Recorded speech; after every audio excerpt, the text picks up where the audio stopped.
Tħallew fil-għama 300 ħaddiem milli ntlaqtu mis-sensi li tħabbru mill-kumpanija tal-gaming NetEnt dan wara li din il-kumpanija għaddiet għand sidin ġodda.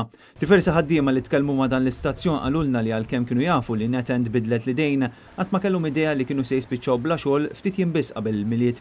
Fost dawk li spiċċaw qiegħda hemm ukoll diversi żgħażagħ Maltin, kif spjega s-Segretarju Ġenerali tal-Gen Workers Union Joseph Buġejja waqt intervent fil-programm NetLive.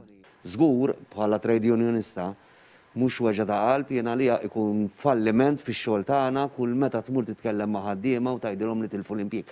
Mhux għax għamlu xi ħaġa ħażina, imma x'il-kumpanija tkun ħatagħlaq jew ħassir restructuring.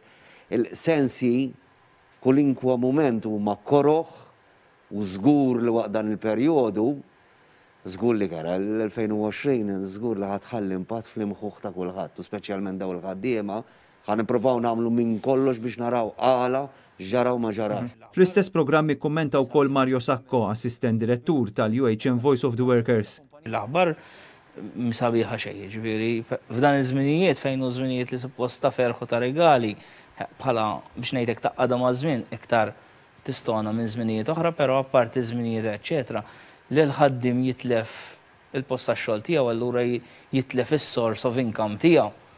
Ovvjament, hemm fażijiet anke skont il-ħaddiem kemm għandu età, skont il-ħaddiem x-xogħol jagħmel u kemm hemm talba lih fis-suq tax-xogħol, jiġifieri daw ikunu kollha il-preokkupazzjonijiet l-ewwel ħaġa tkun kif ħadd tkompli l-għada.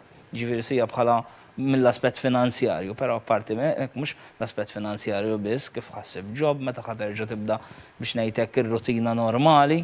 L-aħbar li nataw ma' 300 sensija kienet żvelata mis-sit netnews.com.mt bil-gvern jirreaġixxi billi jgħid illi dawk mill-quta għandhom imorru jirreġistraw għax-xogħol.